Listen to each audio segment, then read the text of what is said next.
কোরিয়ানগুলো না খুব সুন্দরভাবে ভাত দিয়ে সবজি দিয়ে বেশ সুন্দরভাবে ইয়ে করে, একটা মেশানোর মতন করে দেয়। আজকে আমিও সেটা তৈরি করব। পেঁয়াজ দিয়ে দিচ্ছি প্রথমে,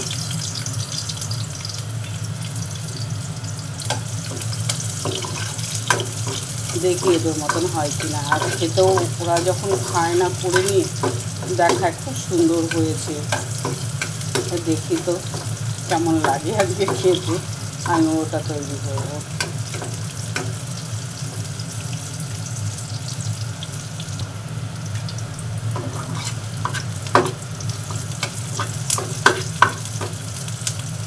এই পেঁয়াজগুলো প্রায় অল্প অল্প ভেজে নিয়েছি। এর মধ্যে আমি রসুন বাটাটা দিয়ে দিলাম,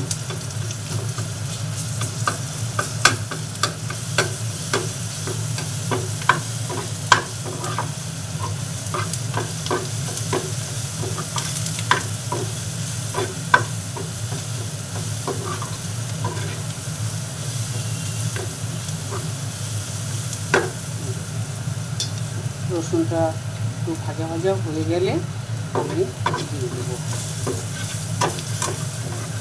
যেমন সবজিটার মধ্যে আলু আছে, বেগুন আছে, শাক আছে, টমেটো আছে, এগুলো দিয়ে ইয়ে করেছি। এই যে সব দিয়ে দিলাম।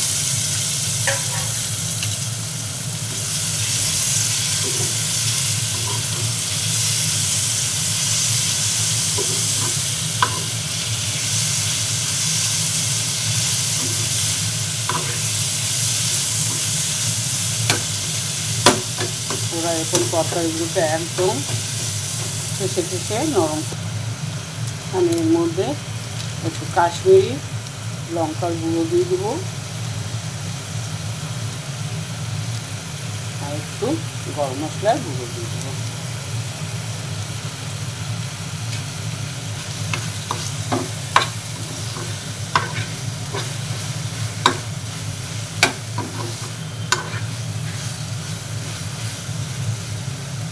এবার আমি এর মধ্যে এই যে এটুকু ভাত দিয়ে দিলাম।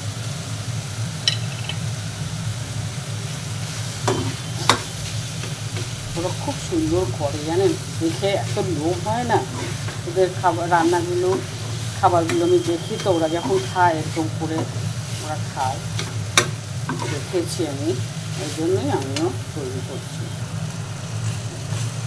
দেখুন এইভাবে মিশিয়ে নিতে হবে।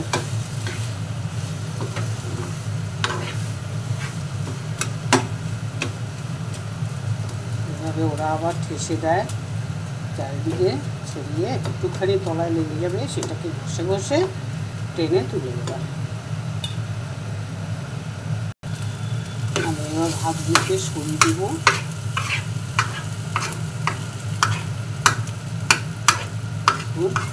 সরিয়ে দিয়েছি, এর মধ্যে আমি তেল দিব, এক তোলা তেল দিয়েছি। এবার আমি দুটো ডিম এই যে ফাটিয়ে রেখেছি এটা এর মধ্যে দিয়ে দেবো।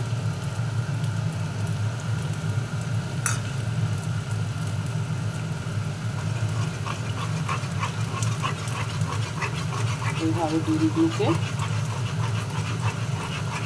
নেড়ে নেড়ে এটাকে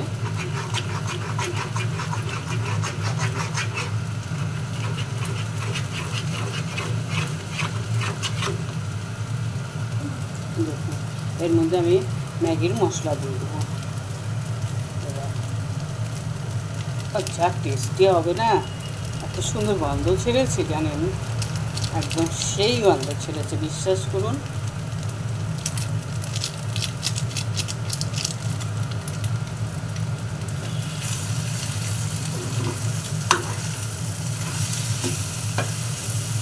এইভাবে মিশিয়ে নিতে হবে, আর একটু হবে হলেই নামিয়ে দেবো।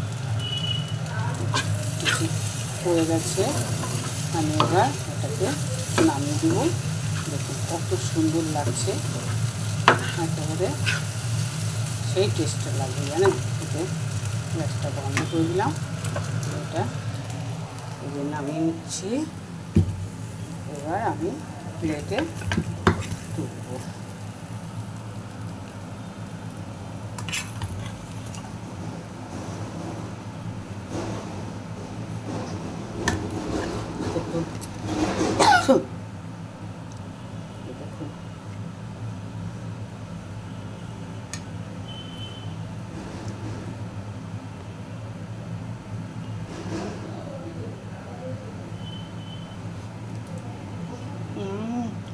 বিশ্বাস করুন, দারুণ দারুণ হয়েছে খেতে, সত্যি বলছি। আপনারা এইভাবে বাড়িতে তৈরি করে একবার দেখবেন, আমার কথাটা বিশ্বাস করে খেয়ে দেখবেন, ভীষণ ভীষণ ভালো হয়েছে খেতে।